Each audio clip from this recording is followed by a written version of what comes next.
எந்த வேலை பண்ணாலும் கலக்கலா பண்ணி வைக்கணும். அப்பதான் நாம செய்யற சமையல் மனம் குணம் எல்லாம் நிறைந்து வாசனைக்கு மூக்கு வாயிலெல்லாம் ஜொல்லு ஊத்தணும்.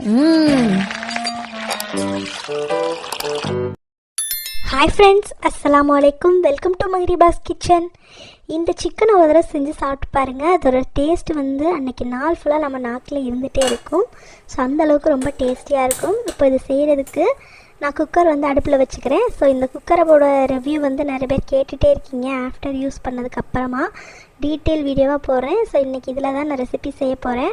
ஸோ குக்கர் வந்து சூடு பண்ணிவிட்டு ஒரு 6 ஸ்பூன் அளவுக்கு எண்ணெய் சேர்த்துக்கிறேன். எண்ணெய் சூடானதும் 2 துண்டு பிரிஞ்சி இலை, 2 துண்டு வந்து பட்டை, 2 ஏலக்காய், ஒரு 3 கிராம்பு, இது எல்லாத்தையும் சேர்த்து லைட்டாக வந்து வறுத்துக்கலாம். ஸோ அது லைட்டாக வாசனை வந்ததுக்கப்புறமா ஒரு மீடியம் சைஸ் வெங்காயம், ஒரு 4 வெங்காயம் எடுத்துருக்கேன். சின்ன வெங்காயமாக இருந்தால் நீங்கள் ஒரு 6-7 வெங்காயத்தை இந்த மாதிரி குட்டி குட்டியாக வந்து கட் பண்ணிக்கலாம். ஸோ கட் பண்ணிவிட்டு லைட்டாக இந்த மாதிரி வந்து வதங்கி வரணும், லைட்டாக கலர் சேஞ்ச் ஆகி. இப்போ இதில் ஒரு 3 மீடியம் சைஸ் தக்காளியை நான் வந்து இந்த மாதிரி கட் பண்ணி சேர்த்துருக்கேன். கொஞ்சம் பெரிய தக்காளியாக இருந்தால் நீங்கள் 2 தக்காளி சேர்த்துக்கலாம். ஸோ தக்காளி சேர்த்துட்டு லைட்டாக இது மசிஞ்சு வரட்டும். இப்போ தக்காளி இந்த அளவுக்கு மசிஞ்சு வதங்கி வந்துருச்சு. இப்போ இதில் 2 ஸ்பூன் அளவுக்கு இஞ்சி பூண்டு பேஸ்ட் சேர்த்துக்கலாம். இஞ்சி பூண்டு பேஸ்ட் சேர்த்துட்டு அதோட பச்சை வாசனை போகிற அளவுக்கு நல்லா இதை வதக்கிக்கிட்டணும். இப்போ வந்து நல்லா வதங்கிடுச்சு. இப்போ இதில் நான் வந்து க்ளீன் பண்ணி வச்சுருக்க 1/2 கிலோ சிக்கனை வந்து இதில் சேர்த்துக்கிறேன். உப்பு மஞ்சத்தூள் போட்டுட்டு ஒரு 2 முறை வந்து வாஷ் பண்ணி எடுத்துருக்கேன். சிக்கன் சேர்த்துட்டு நல்லா இதை ஒரு தடவை நல்லா கலந்து விட்டுருங்க. வெங்காயம் தக்காளி இது எல்லாமே சேர்ந்து சிக்கனோடு சேர்ந்து நல்லா கலந்து வரணும். இந்த மாதிரி லைட்டாக சிக்கன்லேருந்து தண்ணி விடவும் ஆரம்பிச்சிருச்சு. இப்போ இதில் கொஞ்சம் மசாலா சேர்த்துக்கலாம். 1/4 ஸ்பூன் அளவுக்கு மஞ்சள் தூள், 1/4 ஸ்பூன் அளவுக்கு மிளகாய் தூள், ஒரு 1/2 ஸ்பூன் அளவுக்கு கரம் மசாலா, ஒரு 3லேருந்து 4 ஸ்பூன் அளவுக்கு உங்களுக்கு கிரேவி எவ்வளோ கன்சிஸ்டன்சி வேணுமோ அது தகுந்த மாதிரி மல்லித்தூள் வந்து ஆட் பண்ணிக்கோங்க. ஸோ இதுக்கு வந்து காரம் எவ்வளோ வேணுமோ அது தகுந்த மாதிரி ஆட் பண்ணிக்கோங்க. ஸோ நான் வந்து ஒரு 1/4 ஸ்பூன் மட்டும்தான் ஆட் பண்ணியிருக்கேன். பின்னாடி நம்ம வந்து கொஞ்சம் காரம் சேர்ப்போம். அதனால் இப்போ மசாலா எல்லாம் சேர்த்து நல்லா இந்த மாதிரி வந்து வதக்கி விட்டாச்சு. இப்போ இதில் உப்பு வந்து தேவையான அளவுக்கு சேர்த்துக்கலாம். உப்பு சேர்த்துட்டு நல்லா இதை கலந்து விட்டுருங்க. கலந்து விட்டுட்டு இப்போ இதை நம்ம மூடி வச்சு வேக வைக்க போகிறோம். ஸோ அதனால் வந்து நமக்கு கிரேவிக்கு தகுந்த மாதிரி வந்து தண்ணி வந்து ஆட் பண்ணிக்கலாம்.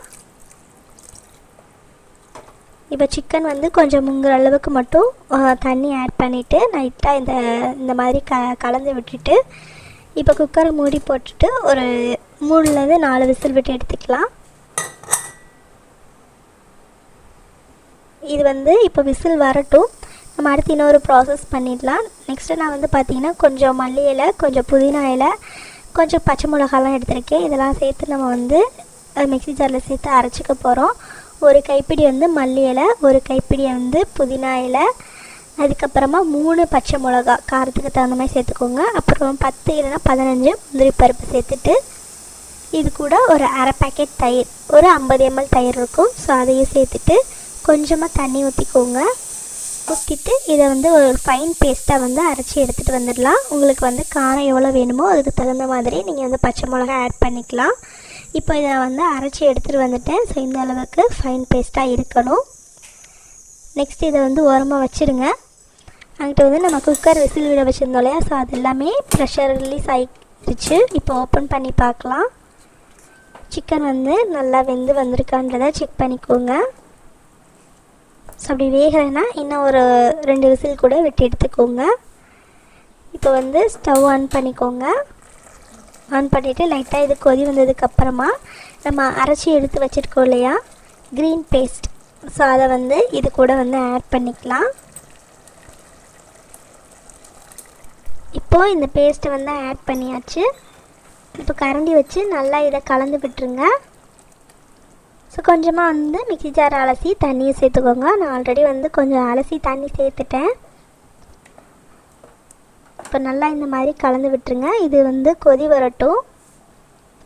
கொதிச்சு லைட்டாக நம்ம சேர்த்த அந்த க்ரீன் பேஸ்ட்டோட பச்சை வாசனை போகட்டும். இப்போ இதில் வந்து 1 ஸ்பூன் அளவுக்கு மிளகு சீரகத்தூள் வந்து சேர்த்துட்டு நல்லா இதை மிக்ஸ் பண்ணிடுங்க. மிக்ஸ் பண்ணி ஒரு 5 நிமிஷம் மட்டும் கொதிக்க விடுங்க நல்லா. இப்போ இந்த மாதிரி கொதி வந்ததுக்கப்புறமா இது கூட கொஞ்சம் கசூரி மேத்தியை கைகளால் இந்த மாதிரி க்ரஷ் பண்ணி சேர்த்துக்கோங்க. ஸோ இது வந்து சேர்க்கணுமா அப்படின்னு கேட்டிங்கன்னா அவங்ககிட்ட இருந்தால் சேருங்க, இல்லைனா வேணாம். ஆனால் இது சேர்த்தா இன்னும் டேஸ்ட் வந்து என்ஹான்ஸ் பண்ணி கொடுக்கும். இப்போ வந்து கரண்டி வச்சு லைட்டாக இதை மிக்ஸ் பண்ணிவிட்டு மேலே கொஞ்சமாக வந்து நல்லெண்ணெய் சேர்த்துக்கோங்க. நல்லெண்ணெய் சேர்க்கும்போது இன்னுமே டேஸ்ட்டு ரொம்ப அல்டிமேட்டாக இருக்கும். அப்படியே வந்து ஸ்டவ் ஆஃப் பண்ணிவிட்டு இறக்கிட்டு இதை நீங்கள் சர்வ் பண்ணலாம். இப்போ சுவையான ரொம்ப டேஸ்டியான க்ரீன் சிக்கன் வந்து ரெடி ஆகிடுச்சு. ஸோ நீங்களும் இந்த க்ரீன் சிக்கன் ரெசிபி உங்கள் வீட்டில் ட்ரை பண்ணி பாருங்கள். நீங்கள் ஃபஸ்ட் டைம் செய்யும்போதே உங்கள் வீட்டில் இருக்கவங்க எல்லாருமே சாப்பிட்டுட்டு உங்களை ரொம்பவே பாராட்டுவாங்க. இதோட டேஸ்ட் பார்த்திங்கன்னா அவ்வளோ ஒரு சூப்பராக இருக்கும். கண்டிப்பாக நீங்களும் வந்து ட்ரை பண்ணி பாருங்கள். இந்த க்ரீன் சிக்கன் ரெசிபி உங்கள் எல்லாத்துக்குமே ரொம்ப பிடிச்சிருக்குன்னு நினைக்கிறேன். இந்த க்ரீன் சிக்கன் ரெசிபியை நீங்கள் வந்து இட்லி, தோசை, சப்பாத்தி, சாதத்துக்கூடையெல்லாம் வச்சு சாப்பிட்றதுக்கு அவ்வளோ ஒரு அல்டிமேட்டாக இருக்கும். கண்டிப்பாக ட்ரை பண்ணுங்கள். வீடியோ பிடிச்சிருந்தால் லைக் பண்ணிவிட்டு உங்கள் ஃப்ரெண்ட்ஸ் அண்ட் ஃபேமிலி கூட ஷேர் பண்ணுங்கள். நம்ம சேனலை சப்ஸ்கிரைப் பண்ணணும்னா சப்ஸ்கிரைப் பண்ணிக்கோங்க. இன்னொரு இன்ட்ரெஸ்டிங்காக ரெசிபியோட உங்களை சந்திக்கிறேன். தேங்க்யூ ஃபார் வாட்சிங்.